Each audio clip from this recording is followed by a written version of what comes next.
Hey, I'm Al. Come on. Hey, I'm Alex Southey, and you are listening to Your Worst Song. This one I'd been trying to make happen for quite some time, and I wasn't able to because of my own schedule and my own poor planning and my own forgetfulness. Finally, it worked out. Keegan was very kind to accommodate the shifting schedule, is what I'll call it, of me. And finally, yeah, we made it happen. Talked a lot, got into philosophical uh, waters, and also just a lot of stories baked in there. I think that some listeners will find this inspiring as well, hearing how hard Keegan worked to get to where he is. And where he is successful working musician, playing around Canada, playing different spots. So hope you like his music. It's good old kind of rock and roll. Well, not just. You'll hear him kind of talk about his influences. It's rock and roll. It's all the way to shoegaze. It's a bunch of different eras, bunch of different sounds. But anyway, you'll enjoy it, and I certainly did. I'm Alex Southey, and there we go. You're listening to Your Worst Song.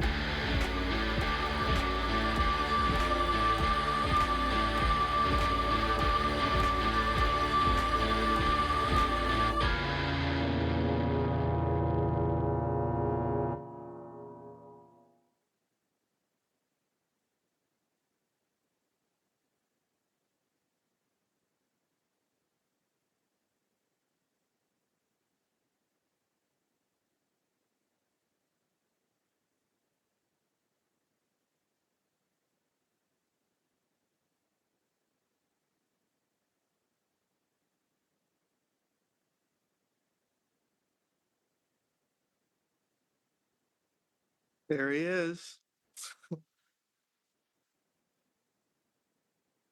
Possibly.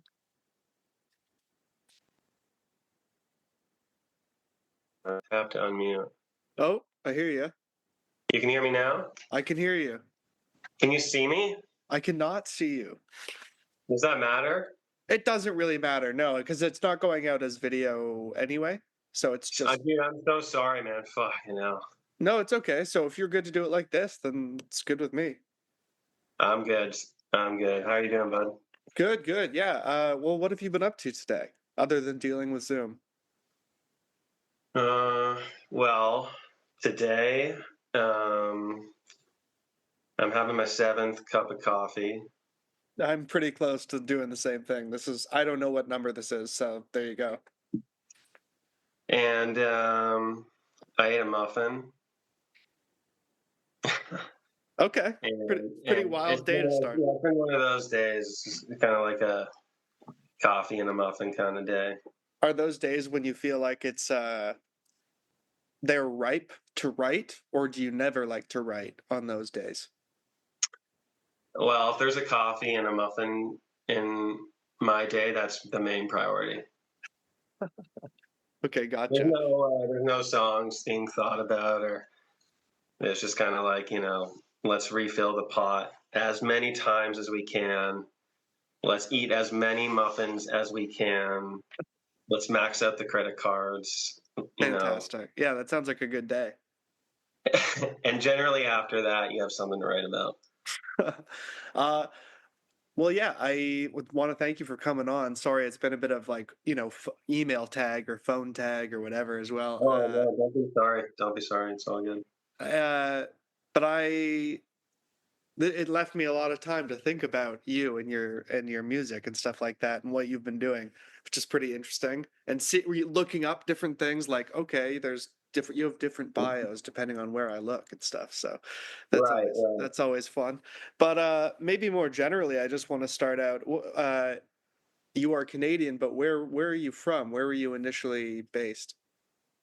Well, I was born in Toronto, Okay. and I quickly moved to a town called Aurora, Hmm. which is about 45, 50 minutes north of the city. Yeah, it's next to Stouffville, right? Yes, it's pretty close to Stouffville. And at the time, it felt like a really small town when I moved there. But now it's like a huge town. It's really grown. But at the time, it really felt like, because I had enough memories to know what it was like to live in the city for the first, I guess, like up until I was 5 or 6, I knew kind of like a little bit of like that the city had a hustle and bustle, and that, Yeah. um, things happened there. Like it wasn't necessarily a boring place. Like we, one of the memories I actually have of being that age was, I don't know if you remember. Are you from the city? No, I'm not, honestly. Ironically, I'm from Markham, and I have the exact same memories of growing up there as a kid. And at the time, it felt like nearly farmland compared to Toronto. Yeah, for sure, Yeah. for sure. And before I moved to Aurora, I have this memory of me being 5 or 6 or something like that, and being at the air show in 1997, and I actually saw a plane crash into the lake as a kid. Oh my God. And that for me, like psychologically, not didn't do anything negative or positive. It was just more so just kind of a thing where, wow, sometimes if you go to the city, you're going to see some shit go down. Certainly an intense first impression for the city to make. Like you wouldn't necessarily see that happen in Aurora. If you did, it would be a phenomenon, obviously. Yes, exactly. Wow. And it in itself was a phenomenon to see, and you can like look up the news clips of it on Okay. YouTube. I think it was 97, maybe it was 98 or 96. Damn. One of those two. But when I moved to the more of a town kind of vibe, that's kind of where I started generating my interest of music, and also just knowing that there was like a different, sounds really hokey, but that there was a different way of life.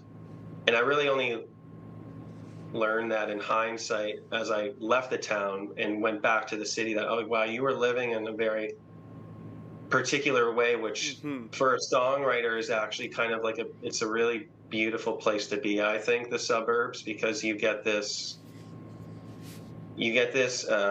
almost plastic like version of reality that at a certain point you become very aware of. And if you're a dreamer, you start to very much think outside of that plastic realm, knowing that you could very easily stay there forever because it just kind of feels so good. But I think there's something very dangerous in that comfort that the suburbs brings up, because you kind of die, for better or worse, in your comfort zone, I which is totally, something that, I you totally know what I mean? agree. It's interesting that you brought it around to I think a really good reason why suburbs are good for creatives, and it's essentially because of the limitations it puts on you. It makes your brain work that much harder to. It prompts you to imagine further and that kind of thing. That's an interesting way to look at it, because I agree.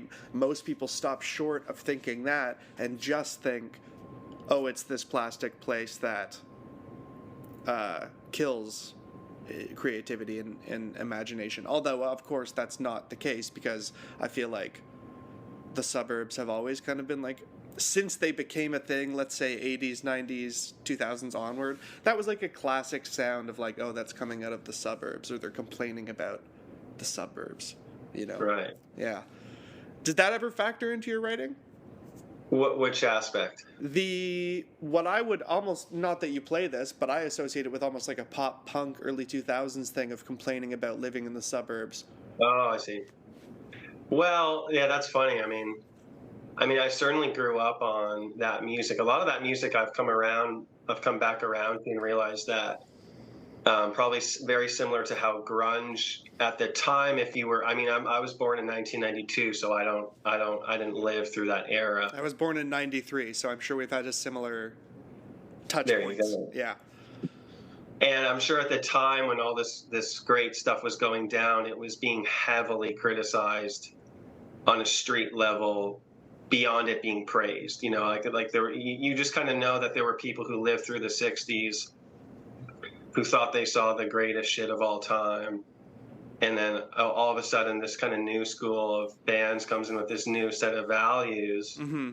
And all these people go, well, screw this, basically. Like, this doesn't jive with my psychology. Mm-hmm. It forces me to have to think about myself in hindsight, kind of, which is an it's an inevitability of life, but it's very prominent in music, the medium being so linked to memory, and that's such a powerful asset to know and bestow as a musician what memories you want to potentially try and leave people with your music. But I believe emo and pop punk had a similar thing where eventually grunge became revered, Mm-hmm. and it's seen as now as like a kind of a new 60s.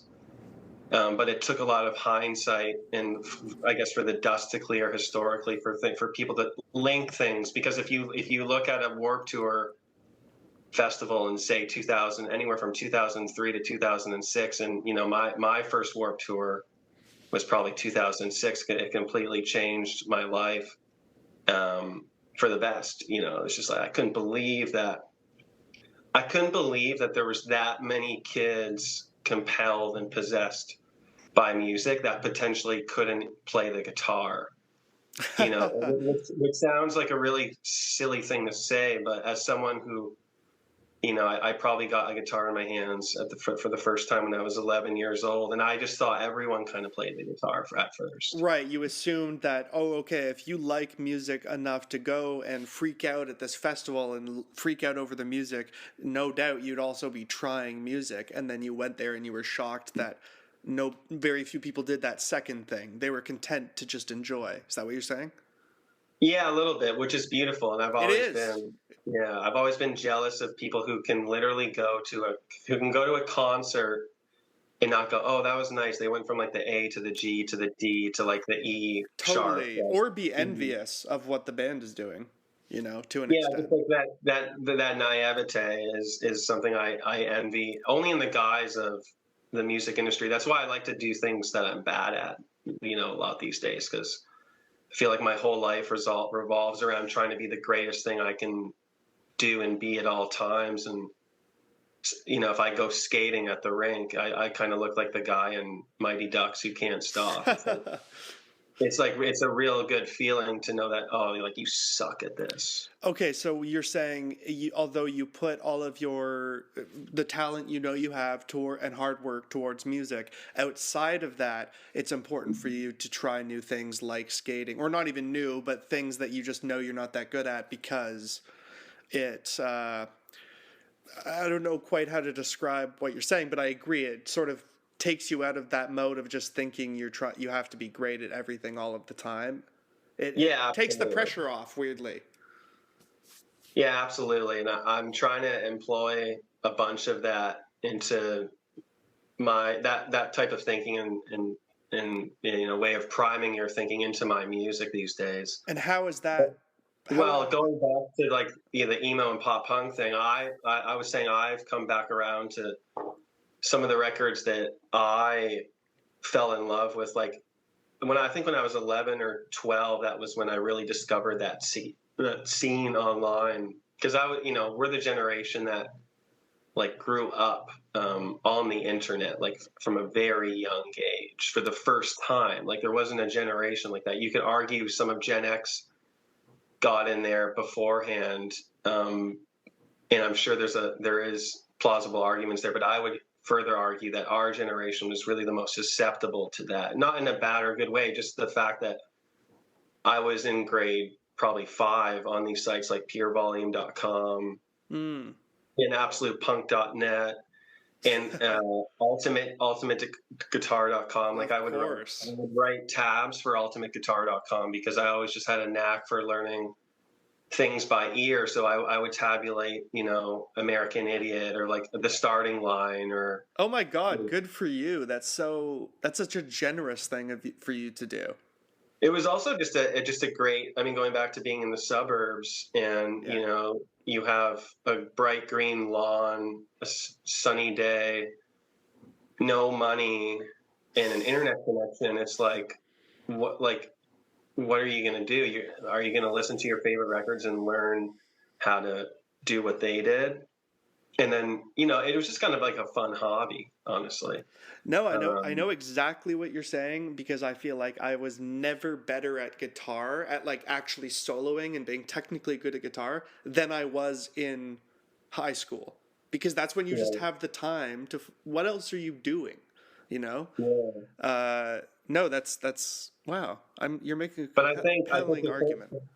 to finalize that point, because I think I trailed off, but I think, and we're seeing it now, like from the new generation underneath our generation, is that pop punk and emo is like there's a lot of classic so-called bands that I believe, like a band like Fall Out Boy.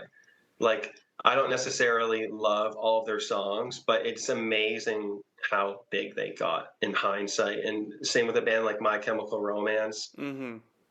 with these people, at least these very, esoteric type of front people. I find, not even from a musical point of view, I find Fall Out Boy fascinating that the guy wrote the lyrics and Patrick Stump sang them, and that Patrick had such a weird voice for that. It was like such an interesting thing. It's almost like the Who, how like Pete Townsend used to write lyrics for Roger Daltrey. This is kind of what I'm saying, is that like I think I'm finally in a position where I'm like, actually I think some of the bands that we had as kids were great too, because I remember this like real, it was really funny, but it was kind of like a bit jarring for me as a kid, where I was running off to a show. I was going to go see the starting line at the Docks in 2005. The Docks is now, I think, called History or something. Yeah, I think so. And my dad wondering where, or my mom wondering where I was going, and my dad was like, "He's going to a fucking emo show." Jesus. It's like it had like that kind of rap to it. Yeah. But anyway, I'm what am I trying to say? I'm making peace with my past self in the Right. suburb. No, I get it, and you're also sort of talking about the power of. It's weird. You're sort of talking about the power of nostalgia, looking at in hindsight, but also sort of pointing out the fact that when it first arrived, it was probably attacked by people like your dad who were used to the previous thing and didn't get this Totally. new thing. And so Yeah. only now, in this nostalgia laden viewpoint, ironically, is it actually getting the praise it always deserved? Is that's what it sounds like you're saying. Oh, for sure. I mean, do you think like people were talking about Shakespeare the way we talk about Shakespeare 10, 20 years after he was, or even in his time, he was a popular artist, but he wasn't like massively famous. No, I agree. I mean, honestly, it's that actually seems really common depending on the artistic medium you go into. It seems like painters are mostly only famous after they die, for example. But no, I completely agree with you. It's sort of it takes time sometimes for people to catch up. I mean, also there's a case to be made. It's just not for everyone as well. Emo is an acquired taste, I think, for some Oh, it is. people, Yeah. right? It does sound whiny sometimes. It does.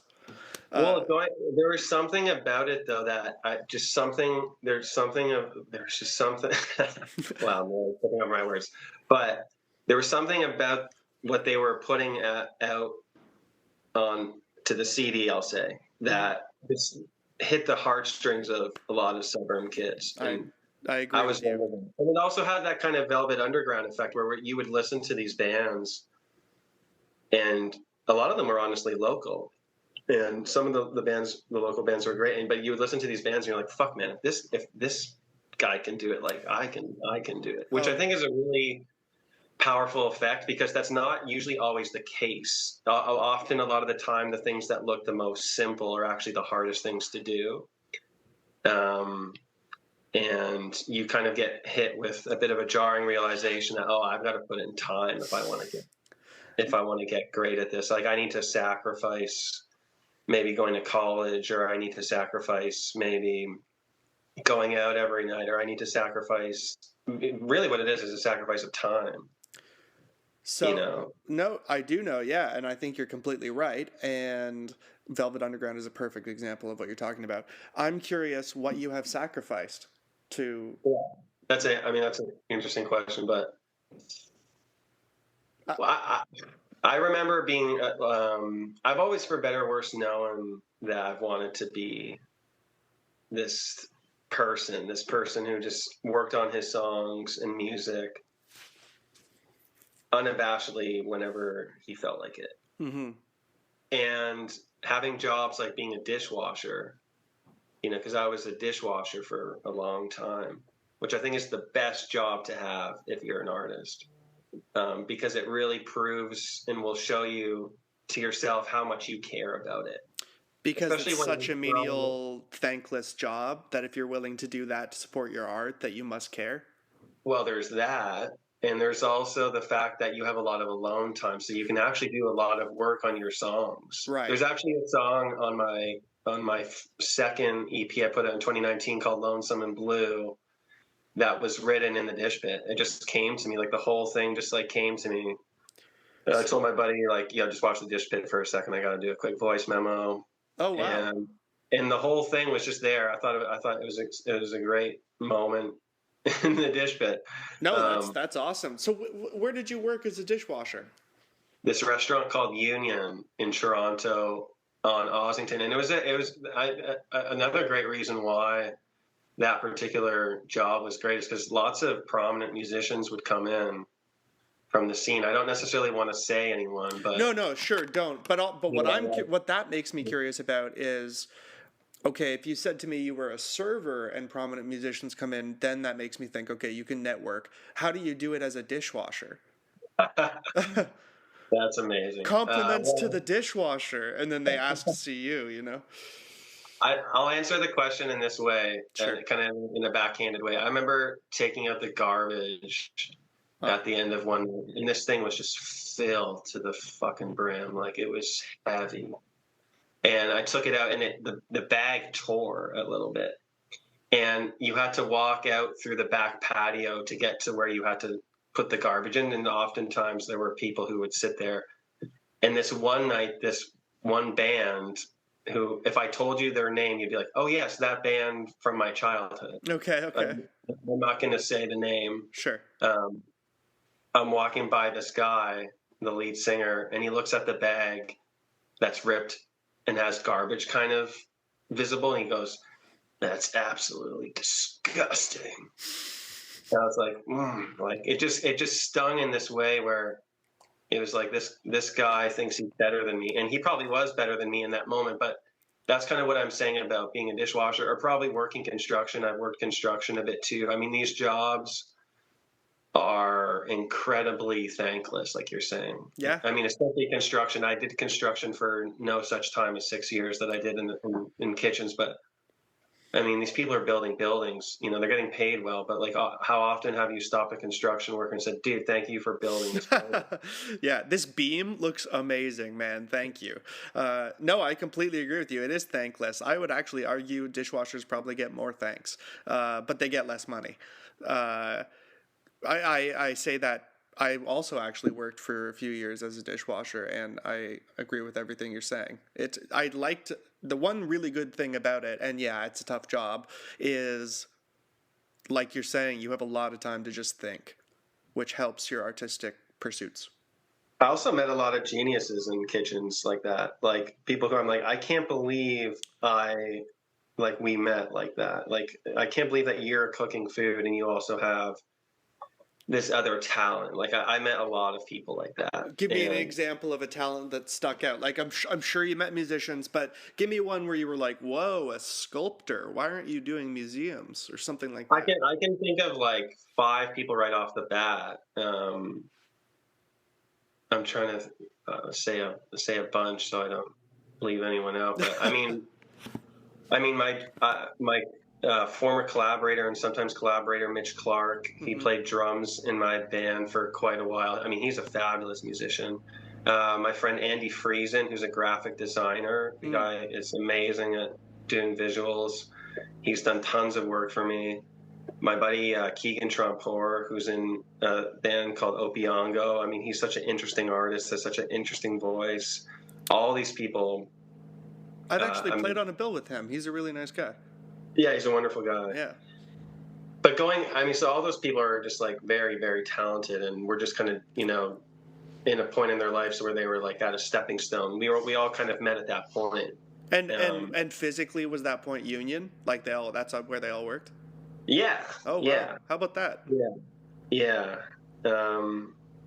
So I mean, life is always chaotic, but that was just like a particularly chaotic point in your life where like you're just like living for years with what seems like just nothing. Yeah. Like you have like no security whatsoever. Like you're just out there in the world with a head full of dreams and like fighting all these things mentally, physically. And a little bit like what you're saying about musical genres that we have to look back on, I feel like a lot of people romanticize from the outside that exact time period that you're talking about. Just a head full of Yeah, dreams, you're slogging through, but the day to day is brutal.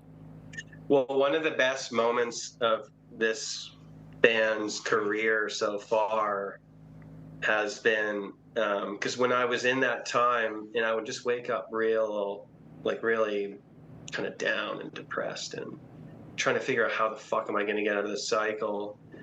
And I would put on Sloan's Twice Removed every morning on my CD player because I just love that record. I also just think they're such a fascinating band historically. Yeah.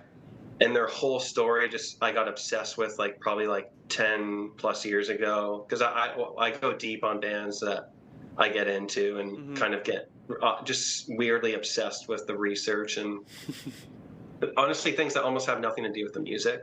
Yeah. But I would put on Twice Removed every morning for probably like a good 6 months straight, and it just made me happy. For those kind of bleakish, what would be bleakish morning hours with waking up alone in a bachelor apartment. There's a fucking rat, squirreling around, and you haven't made your bed in like 4 weeks, and just one of those times in your life. But then that would have been like 2014, and then in 2022 when I put my first record out, we got the chance at Dundas West Fest here in Toronto to open for Sloan. Cool. Wow. And it sounds weird, but like that band has like I don't see them very much differently than like Nirvana or like the Oasis or something. Like it sounds kind of crazy, but like when I remember meeting them and just being like, holy fuck, like I couldn't even go up to some of the other guys because I was honestly starstruck. Wow. But I had a good conversation with their singer Chris, and I talked to Andrew briefly, and it was just such a good moment for me. I remember looking back at those times and be like, dude, you're not, you still need to work. You can't retire, obviously, but like, nor would you ever want to. But look, dude, like you made it to this point, and now remember Twice Removed every morning. Remember when you couldn't get out of bed, like and now you just shook the hands of the guy who sings in that band. And not to sound all weighty about it, but it just meant a lot. No. If you didn't sound weighty about it, I'd be like, you're a psychopath. That is amazing. That's a really wonderful period on that story, or comma, hopefully, and more comes. And another thing to that night was, I don't want to say any names, but I ran into a guy who I guess knew the band's playing. And again, if I could say the guy's name in the band, he'd be like, yes, that's a classic band, and we all grew up with them in the Canadian scene. Mm-hmm. I would see this guy at the restaurant all the time, and I remember going up to him and just kind of being like, dude, I used to wash your dishes. Like I used to wash your dishes, and we were actually on a radio program with them that same weekend because our record came out, and they were playing a single off it, and I showed him a radio program. We were on the same program, and I said, look, dude, I used to wash your dishes, and now I get played after you on the radio, and he just loved it. Like, why wouldn't he? That's great. That leads me to wonder. Again, you don't need to give any specifics, whatever, but you're describing that period you're describing from about 10 years ago, that period that a lot of musicians are very familiar with, and many of them listening are probably going through it right now, which is that kind of shitty part. You wonder if it's ever going to happen. You have a head full of dreams. You're just working towards it. Now you're at the point where you seem a lot more confident. You seem like, based on the way you're speaking about the past, you've come quite far in that respect. So getting back to what I said about not wanting specifics, but maybe I'll just ask simply, are you able to not have another job? Is music all you do right now? Yeah, I mean, it's been all I've done since, I'm trying to think the date, but it would have been, I think, December It was before. Yeah, all I've done in the last foreseeable future has been music. I can't even remember when, to be honest. Well, if you can't remember when, I'm curious if you can remember how. Hold on. It was December of 2019. It was before the pandemic. I remember that. Okay, so 6 years basically doing nothing else. Uh, And that was after all that time that I kind of just mentioned. I mean, right. going to answer the question that you just asked, you asked how, right? Yes. Yes.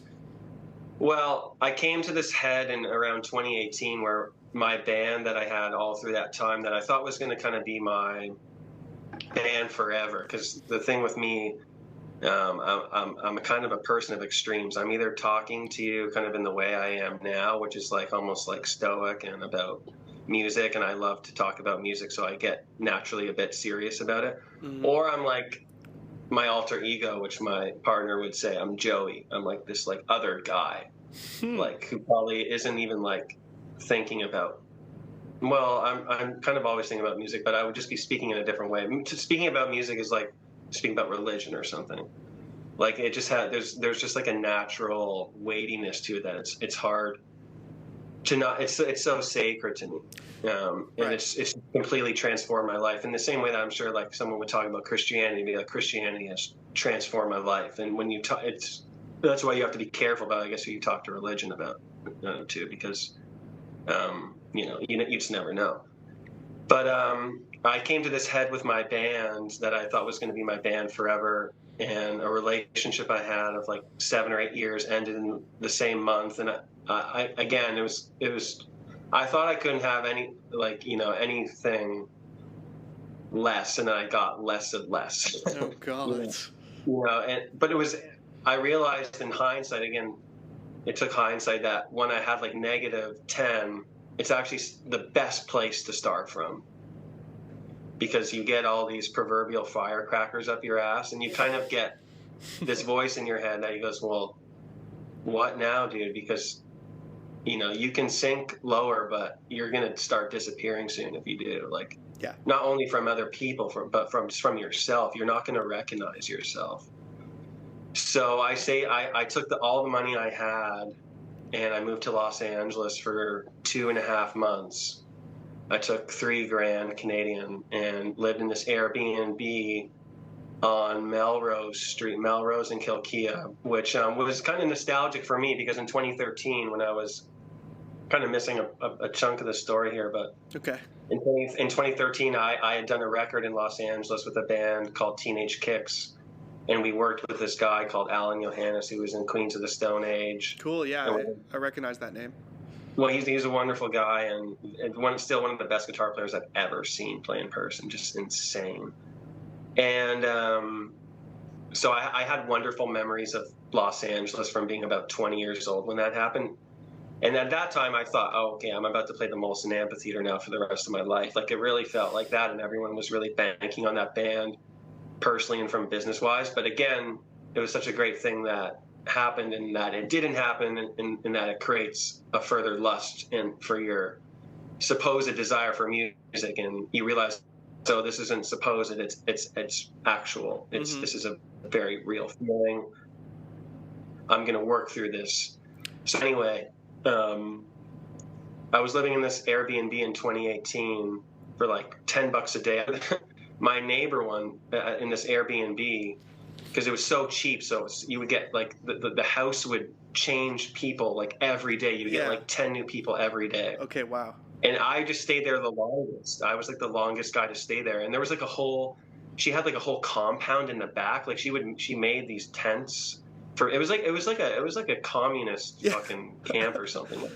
You were at a White Lotus place, man. That's what it sounds like. It was honestly kind of like that. But I remember the girl beside me had a hole in her throat. She was from Venezuela, and it was such a like amazing sight, because she had such a beautiful face, but she had this gaping hole in her throat, and she had come all the way to Los Angeles from Venezuela to I guess have surgery on her throat. But those are the types of things and people that you would see every day in the midst of like an abundance of cockroaches. And every day I would get up and I would say, okay, dude, you're going to go down to Los Angeles. You're going to get your fucking shit together, and you're just going to dream, and you're going to manifest somehow something, like, because you literally have nothing, dude. Like, you have nothing. Like, you have to do something. And so one day I was at the Starbucks, on Melrose, where I would just go every day, because that's like, honestly, like where it was just the cheapest thing I could get. Like, even like the local places, they were expensive, and I was just trying to spend $10 a day. I get my bagel and coffee, and then eventually I'd go to 7-Eleven and get a pizza, and then I would go on a run, and then at night I would get a hot dog and a beer, and like that was like my diet for like 2.5 months. But at a certain point, I started emailing people and managers, and I remember I connected with this. Again, I don't want to say anyone's name, but I connected with this agent who I was kind of astounded got back to me, because I had nobody, like nothing going for me. And he said, yeah, man, this is really, really good, actually. Just don't get too excited about it, though. And just put it out, and then put another one out, and then put another one out. Like, keep on topping yourself. And he was really, he told me that on the phone, because I eventually got a meeting with him on the phone, and that was a really good thing for me to hear from someone like that, because a lot of the messaging, at least at that time, about being an artist was like, you just got to have that one song that pops, and if you have that one song and it does this weird viral thing, like that's all you need. And as a rock guy who's got values and ethos that are probably a lot different than like a lot of like the standardized pop world, which I have nothing against. But it is different. It is different. I remember thinking like, well, maybe I can utilize a bit of both. Maybe I can lean in with, because this guy was the agent of like, just like, again, like very popular artists. Okay. And I said I'd be unwise to not take his. Yeah, sure. His advice, or at least try it out and see if he's smart or not, and see if his advice holds any true. And so I just started putting out music, and then eventually, what made that happen was I found this file on my laptop, which was from 2016, that my old band had abandoned, this track called "The Door." And I always thought it was a good track, but it never came out. And I thought, oh, I should put this out, and this should be my first track. Mm-hmm. And then I hit up someone at the time who I thought was doing really well. And I said, who are you working with on this thing, on this side of things, on the business? I want to get in touch with them. And they got me in touch with them. What do you mean, sorry, what do you mean this side of things of the business? You mean like the business side? Yeah, the business side of the music, like just taking care of the business. Right. Like agents, like you're saying, or people in that realm as opposed to musicians. Just someone and anyone else other than you to help you. Because like a team. Air quotes. Well, yeah, or it doesn't even have to be. It can just literally be one other person. Okay. And this person was just helping me promote my music. And when it got into this person's hands, I had no idea about radio or like any of shit. Like I didn't know any. I didn't. I had heard myself on the radio beforehand, but I didn't know what it entailed. And at the end of that time in Los Angeles, I came home because I had spent everything I could. I said, fuck, I gotta go home for a bit. I gotta sort some shit out and get some more money, and then maybe I'll come back. But in that time of me coming back or leaving Los Angeles, the guy had told me that someone at CBC Radio 3 was playing my song, and I had no idea what that meant. But he said, yeah, you should go on the radio and go listen to it. Gave me a link, and I thought, oh, that's cool. Yeah. And then I guess they played another one of my songs, and I learned what that entailed. And I had never had I don't not like talking about money, but I find everyone has their own relationship to money. It's talking about money is almost like talking about music. It's like a religion. It's like a very. But, I had never, to finish my point, I had never really had that much money ever. And then eventually, when these songs did their thing, I got an amount of money that I just couldn't believe I had. And it wasn't even, like, you couldn't, if I told you the amount, you'd be like, oh, that's, like, pretty fair. Like, that's, but being 26 years old and just like, again, like wondering when the fuck anything was going to happen. It felt good to know that, okay, maybe I can allocate a bit more of my time to putting out music, and also just figuring out what the hell happened here with the business side of things. Because I realized that there was a class of artists. There's artists who don't know anything about the business, and then there's artists who do. And you're honestly better off being a social engineer than almost being a recording engineer in the guise of the music industry. Because going back to the Warped Tour and all those kids being in line and obsessing about music, what you really need to succeed in the music industry is an abundance of passion for music. And if you have that, then you can find songs. I forget who said it, but there was this record executive. Oh, I wish I knew his name, but I was just reading about it the other day, and he was talking about this term "empty vessels." Right? He was saying he would rather sign an empty vessel than sign someone who thinks they know how to write a song, because that they can find songs for the empty vessel and then sell the songs through that vessel. And I'm sure a lot of kids who went to Warped Tour are now in popular bands, whether it's that kind of music or something completely different, who don't have per se that much talent, but have an abundance of passion and willingness to figure it out. It kind of reminds me, going back to the Fall Out Boy thing, like someone like Pete Wentz. I always thought Pete Wentz was like a horrible bass player. Like I would watch him play the bass, I'd be like, this guy can't even play the bass. Mm-hmm. But I've realized in hindsight he was like the mastermind of his band, very similar to how Gene Simmons was probably in Kiss. Like again, like Or Pete Townsend, like you said. well, yeah, well Pete Townsend actually seemed like a great guitarist to me. Oh, I just mean as the mastermind of the band, but oh not. yes, Yeah. yes, absolutely. Pete definitely seemed to be the mastermind. So, But knowing a little bit about myself, about how getting played on the radio works and what comes from that, how did your music end up on CBC without you doing anything? Like, how is that possible? That's a good question. Honestly, I don't know. Okay. I think I've thought about it a bit. I think it was the right time, right place, right song, and I don't mean like why your music. I literally mean, because that would be so rude. You have good music. I don't mean that at all. What I mean is, it still has to be emailed somehow, or it needs to go from someone to someone else. yeah. How does that happen? Well, I mean, you can email. I mean, I think there's, if you want to send your own music to people, I think there's, depending on the context of that, it can be a really nice touch, because at the end of the day, the people who you're getting in touch with, these are real human beings. Yeah. And people want, you got to treat people with respect, and knowing that sometimes it's best not to do it yourself. Sometimes you want to respect people's jobs by getting someone else to maybe do what you can't do as well. And I always think about that with whether it's mixing or really anything to do with music. Like if there's someone else who can do it better than me, man, fuck yeah, like let's get the person to do it. Because before I was playing drums on my record, and I'm a good drummer, but I'm not by any means a great drummer. I'm like a good drummer in lowercase letters. And my drummer now, Mikey Nigella, I mean, he's an incredible drummer, and he makes all the songs sound so much better.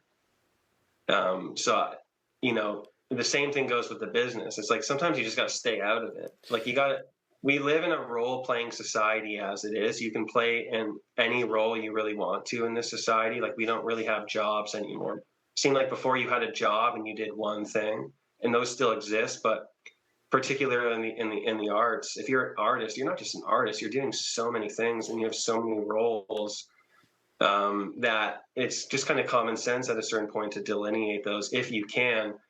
And if you can't, then you know you got to do it yourself, which I think goes back to why it was really good to grow up in that kind of DIY Warped Tour ethos thing, because I would go to these Warped Tours in Barrie or Toronto or Mississauga, and I would see these bands going up and down the line, slinging their CDs. I'd be like, "Fuck, let's do that," you know. And we would do that, and we would meet so many people. We wouldn't even bat an eye. Now, I'd have to really think. Like, I wouldn't want to do that now, but Handing out CDs.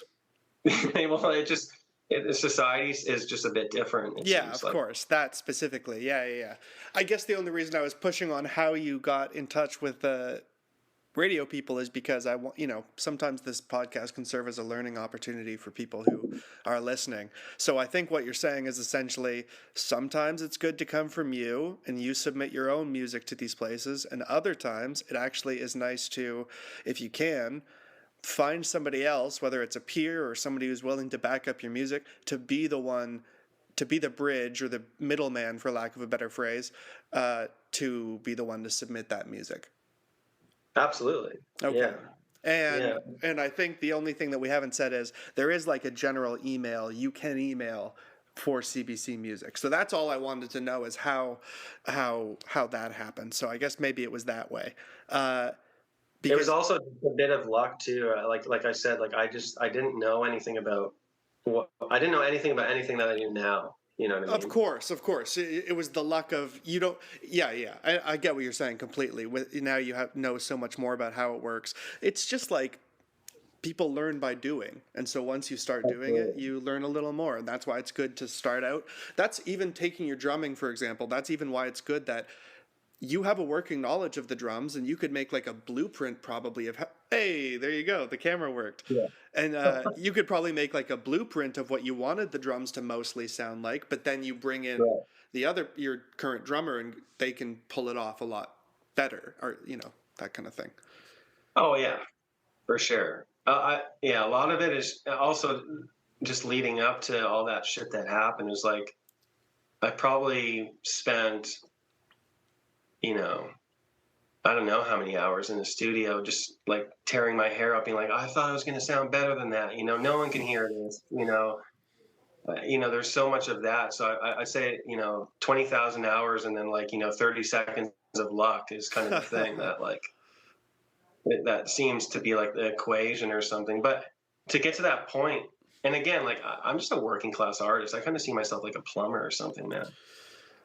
I mean, Like I there's a agree job. with you, especially because you are now a working musician where that's what you're doing. You're plying your trade, and that is your trade.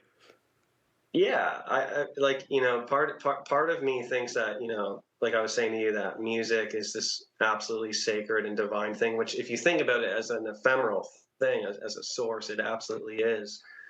And then to take that thing and put it in the guise of business, it isn't always pretty. So honestly, these days, I am involved in like the business side at times, but I try and stay out of it. If I can just if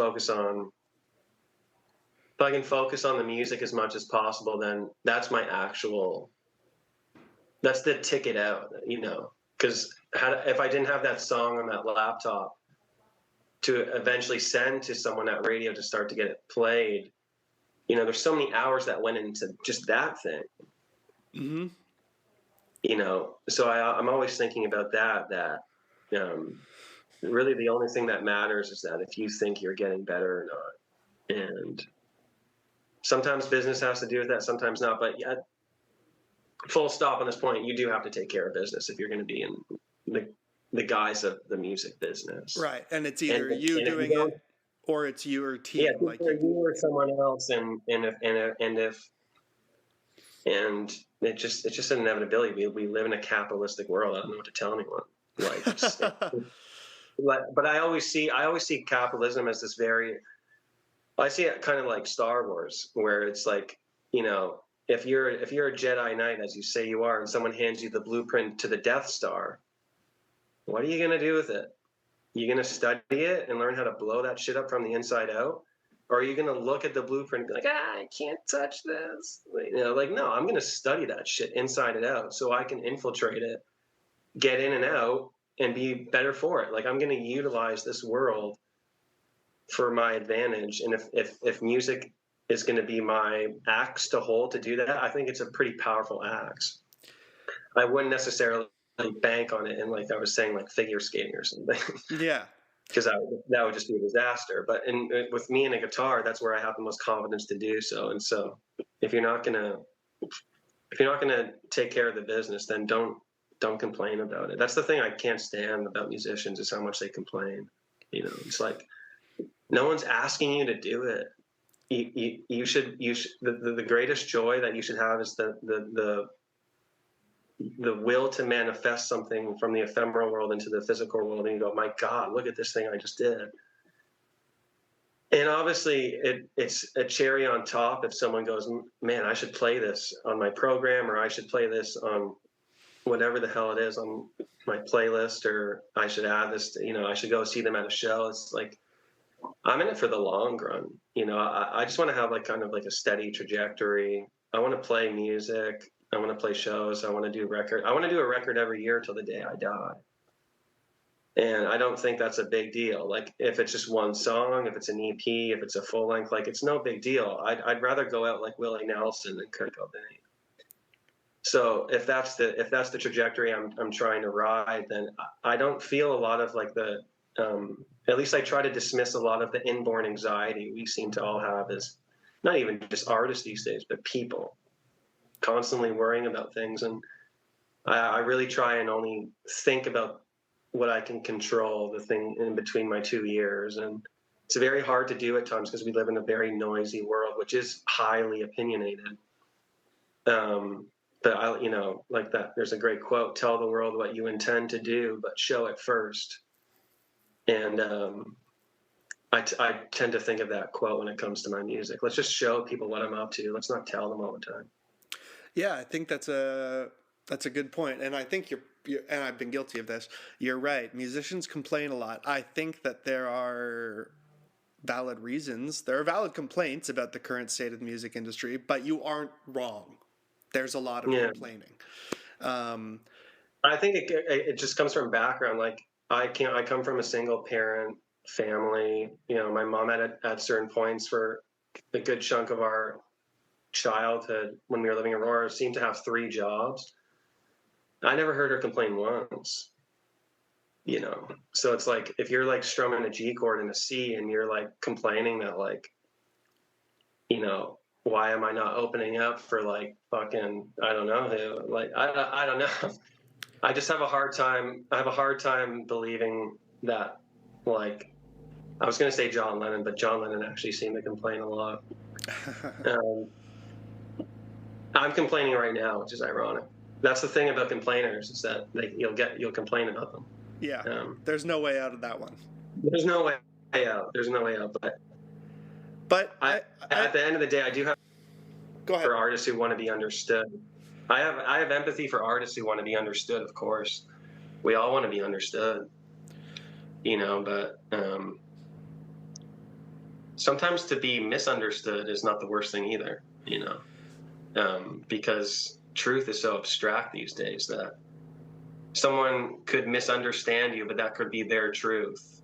And you're not going to tell them no about that. They're going to go on with their life thinking that that's their truth, because no one walks around really thinking that they're wrong all the time.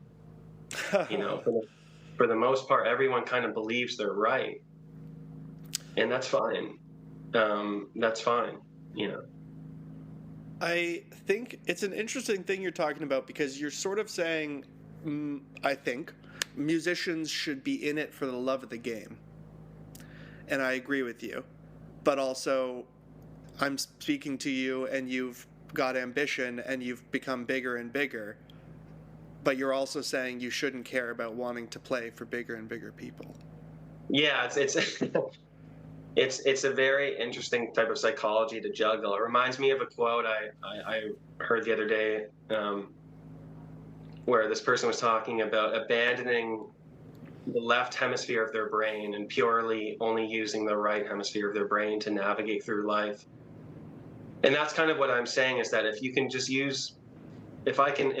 just use the right hemisphere of my brain at all times and leave out the judging part, the left side that's always judging and analyzing and thinking and going, this is wrong, this is right, and I can just utilize the right hemisphere of my brain, which will just perceive things, that to me makes for the happiest life. And maybe potentially the best art, or the art that comes from a place of naivety, where you go, I don't know where that came from because I wasn't even thinking about it. It thought of me and then I perceived it. As opposed to trying to write a song or just maneuver through life predominantly with the left side of your brain and constantly going, well, they're stupid, they're wrong, I'm right, I'm shit, I don't have enough talent, like all these things. It's much easier to do the opposite, in my opinion. But it's not always a small task. But if you're going to maneuver through this life as an artist, I find it just an overall interesting experiment to do on yourself psychologically, to go, let's just utilize the right hemisphere of my brain and let's see what I'm able to perceive. And what you perceive will be your reality. So I think sometimes that's why indifference can be used as a power. It doesn't always have to be a bad thing. Yeah. I agree with that about indifference. Well, maybe it's a good time to get into the questions, the 4 main questions. The first of which is, what's been your favorite gig or your favorite live gig memory? Well, the most memorable, actually, this is a funny story too, but the most memorable, I mean, honestly, every gig is really memorable. I'm sure you agree, like just like whatever gig you do, there's always something you take away from that gig that leaves a good memory. It can be a bad memory at the time, but it's always it morphs into some kind of good memory, because there's just something exhilarating about playing on stage. It's such a do or die moment that I love, that if there's 2 people there or if there's 200 people there, it doesn't really matter to me. And oftentimes the shittiest shows we've done, so to speak, have been the most memorable. But if I was to think of a really memorable show that happened, it would be probably in 2013 when my older band, Teenage Kicks, opened up for Billy Talent at Youngton Dundas Square. Wow. And that was a cool moment because I grew up listening to Billy Talent. I would drive around with my dad, and he would play Billy Talent. I don't know why. I think he was trying to find maybe common ground. Oh, well, that's nice. Yeah, I think he liked that record, actually. Okay. I think he was like a punk dude, but also like Genesis. He was kind of an anomaly. That was a very memorable gig because I almost didn't make it to the gig. I had like this weird fainting spell like 24 hours before where I fainted, and when I woke up from that fainting spell, I couldn't stand up. I couldn't get up. I felt like 1,000 pounds. Okay. And I was like, this can't be happening today. Like, I'm playing at fucking Youngton Dundas Square. There's going to be like 6,000 people there. And I'm going to let my band down. I can't get up. And so I go, okay, I'll just close my eyes for a bit more. I'll go back to sleep. When I wake up, I'll be totally fine. And I do it, go back to bed, wake up again, and I still feel like Andre the Giant. Like, I just can't get up for the life of me. And I was living with my father at the time, and eventually he came down because I was living in his basement. And he came down and he was like, dude, don't you have to go to your fucking gig? Like, what is going on? And he just saw me, and I guess he was kind of shocked because it looked like I was dead or something. And he like put me over his shoulder and like put cold water on my face. And we actually had 2 gigs that day. We had like one at 2, and then we had one at 7. And I just remember like driving down Queen Street, like with like kind of like throw up in my mouth, and like, I don't know how I'm gonna do this. Oh Jesus! Like it was like a real, like, I don't know how to describe it, but it just felt like out of a kind of a rock and roll VH1 thing, but it felt horrible. Yeah. To be like actually in it. And I got through it, but I did trip and fall on stage at Youngton Dundas Square because I felt faint. I almost fainted again because I felt a bit dizzy, I guess.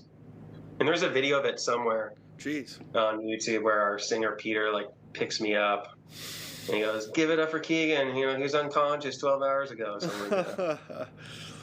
And so that was a very memorable show. Okay. Um, Yeah. Wow. but I mean, I can't say I played like 10,000 shows, but I've played enough shows. It's really hard to pick a lot of it, like one show. Of course. Yeah, yeah, of course. You And know? so that's fine. That's an interesting choice for best because it comes from looking back at what at the time would have felt like a negative experience, I'm assuming. Um, Totally. so then what would you say the second question is the opposite. It's what's your worst live gig memory? Oh man.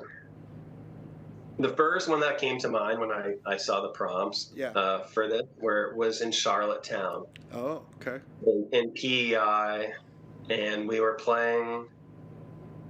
We were doing this East Coast tour with my old band, and we were playing at this place that it was like it had like the length of a bowling alley, but there was no bowling in there. Like it was like just like this Huh. long barren hallway with like a pool table and drinks at one side, and then at the very opposite side was the bands Hmm.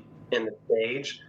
But there was probably like, I don't know, probably 200 feet, maybe more, that you would have to walk just to be like in somewhat of a reasonable space to see the band. And there was probably 4 people there, and we played this like loud fucking rockin' set to 4 people on the complete opposite side of the room. Just did not give a shit. Oh man.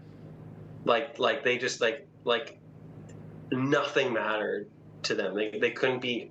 It was just such an amazing feeling to feel because you were just like this is going back to like almost like a prerequisite for going through what you need to go through. I feel like if you haven't driven across the country, or at least like 6, 7, 8 hours, and played to fucking no one, then you're still learning how to do it, in my opinion. Because if you can leave from that experience and go like, okay, great, let's play another show, then you're gonna probably have some kind of successful show eventually. Right. It's an example of your drive, certainly. But because on that run, it was just so up and down, and a lot of shows in general can be up and down. You play a really, really good show and you feel like absolute kings. I mean, even most recently, we were playing shows last year, and they were probably the best shows I'd ever done. But also, we would play one show, such a show, what's going on tonight. Oh, sorry. You just skipped like there. nobody. I wasn't able to hear where you said you just played. Oh, no worries. Oh, in Charlottetown was the story I was telling Yeah. before. Sorry, I got all that. Where did you just say? Well, in 2024, we did a bunch of shows. Like, for instance, we played in New York City for the 3rd time last year. Wow. And New York is real up and down. Mm-hmm. Like in my experience, you can either go to New York and feel like a friggin' king, or you feel like nobody, and just nobody. And the time we played most recently, it was okay, but it was it wasn't the best. But then we'll play a show the night after, and be like, well, why was that so much better? There's no rhyme or reason with shows. And I looked to a band like Cheap Trick, who's relentlessly toured their whole career, and they probably have the same kind of thing where they're like, obviously I'm not at the level of Cheap Trick, but I'm saying like it's just a numbers game. Yeah. If you're willing to play a lot of shows, you're going to play some shit shows, you're going to play some good shows, and some of those shows are going to be like life changingly good. Yeah. Yeah. So it depends on what you feel the pain with shows. But did I answer your question? I don't even know. I mean, I think you did. You sort of spoke more generally about shows, but I guess the example you gave is driving across the country and only playing to 2 people and that kind of thing. Yeah, in Charlottetown. In Charlottetown, in Halifax, in that case. Halifax is a close second too. Oh, really? Oh yeah, for sure. At Gus's Pub. To be honest, it might be even worse. Just because there were more toys there was like slot machines. There wasn't just like a pool. Oh God, right? Thing. Yeah. They were just so distracted, and you would hear like the slot machine winning sound like over like a amp. You'd be like, damn, these people. But again, it really builds up your muscle for being a musician. Yeah. Because it's kind of like just like getting punched in the face, like as a boxer or something. Yeah. It's like imagine being a boxer and you're like, "Don't hit me." And you'd be like, "Well, are you even a boxer? Like you Yeah. got to get in the ring. You can't tell someone to not hit you." Yeah. So, I mean, that's an intense analogy, but in the analogy of boxing, I do feel like it's kind of the same thing for music. Um, but you try to mainly have the most fun you can at the show. Of course. Yeah. No, I get what, I agree with you. Well, what about songs? I'm curious about songs. What best song you think for? Oh, actually, right before we get into that, I want to ask you about the name Jetpacks. Why did you come up with that one for the secondary band? Because you want the honest answer? Yes. The honest answer is that I was like, what is the combination between Tom Petty and the Heartbreakers and Smashing Pumpkins? Oh. And I thought, okay, maybe it'd be Keegan Powell and the Jetpacks. Like if I could combine those, because I love both the Pumpkins and Tom Petty or in My Bloody Valentine, and I just love bands. I love bands. Okay. I listen to mainly bands. Like I do listen to solo artists, but I don't listen to them exclusively. That's for sure. And I love having a thing attached to my name. Because when you go to a show like a band like The Cure, it's so cool. Like you're at a Cure show. Like there's this metaphysical entity hovering over you at all times that you can't really. You can feel it. Like it's like this thickness in the air. You're like, damn. Like we're here at a Who show, or we're here at wherever show, like a Green Day show, whatever band you want to pick. There's just something that the alias of the band. Great bands, I think their aliases have like a certain kind of air to them. Yeah. And they can be literally intoxicating. Yeah, I think you're right. It has nothing to do with the music. So I wanted to just create something that honestly was kind of stupid sounding, because a lot of the juvenile sounding bands are some of the most serious bands. Like, dude, there's a band called The Doors. That's the dumbest name I've ever heard. Yeah. But I'm sure when you went to their shows back in the day, you'd be like, damn, like, what the fuck is going on here? And same thing, I'm sure, when you would go to see Oasis or, Tom Petty and the Heartbreakers. Like again, when you go see Tom Petty and the Heartbreakers, I'm sure it was like, damn, we're not at a Tom Petty show. We're at a Heartbreakers show. It just so happens that Tom Petty's leading the band. So I think that in a combination of my personality, I wanted to just include a band aspect, almost like a Warriors kind of gang, the movie The Warriors, gang, kind of gang mentality to the music, as opposed to being so burdensome and onerous name. Or as James Joyce would say, you're numb. It just kind of numbs you hearing your name over and over again. So I wanted to have something that could counteract that a bit. So would you rather, when people go to your shows now, say I'm at a Jetpack show? That'd be cool. Okay. That'd be cool. Yeah, fair enough. That's kind of the long-term goal, is that it's just it's this thing that has nothing to do necessarily with the records, unless they are Jetpack's records. It's also kind of like Neil Young and Crazy Horse. I see. It's this thing that I felt needed to be created. Okay. That mainly not just for fun, but to be honest, I had always envisioned it. It was the first thing that I had thought of when I thought of going solo after my band had quit on me. And in 2018, when I was describing that time when I went down to Los Angeles. Yeah. The first name I had for the project was Keegan Powell and the Jetpacks. Okay, wow. It was the first thing I ever made as like a logo thing in February of 2018. I still have the file somewhere, but I thought it was kind of silly to come out with a name that was pretty long. And it's frozen. That's all good. Don't even worry about it. I don't know what happened there, but we were on for a while, so it's probably my bad. Is that going to screw your flow up? No, not at all. We can just jump right into it. I mean, we kind of finished talking about the Jetpacks, right? You shared what you wanted. Yeah. Yeah, absolutely, Okay. absolutely. Okay, cool. So then, yeah, let's talk about it. What do you think is the best song that you've made? And that can mean anything. Yeah, that's a crazy question. Because it's like, is it the song I'm most proud of? It I can think be. it's yeah. Let's see. I think uh, I like the song "Rock and Roll Kind of Night" a lot. Mm-hmm. Not because I think it's necessarily my best song, but it did the best for me at that time.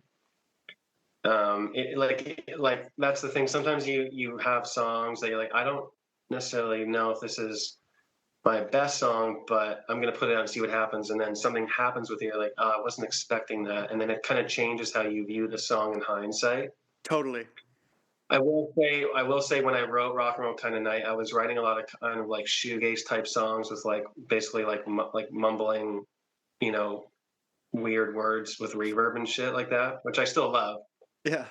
But it's like I realized that if I wanted to continue to try and get, you know, continue to get play on radio and also just garner a new interest in my music, I needed to write a new type of song that I hadn't written before. And when I wrote "Rock and Roll Kind of Night," I almost thought it was a folk song, Hmm. um, and I thought it was just very different from anything I had done before. So for that reason, and for what it ended up doing, and I'm quite proud of that song, and I still like playing that song a lot. But there's new songs I'm working on now on the new batch of work I'm working on now. Where I'm like, well, that's my best song for sure. Of course, which is a good attitude to have and probably the one you need when you're working on you want to keep that excitement going and keep the fire going. But obviously people can't listen to that right now. So I like to ask like that's publicly available. What's your favorite song? So it sounds like it's that one.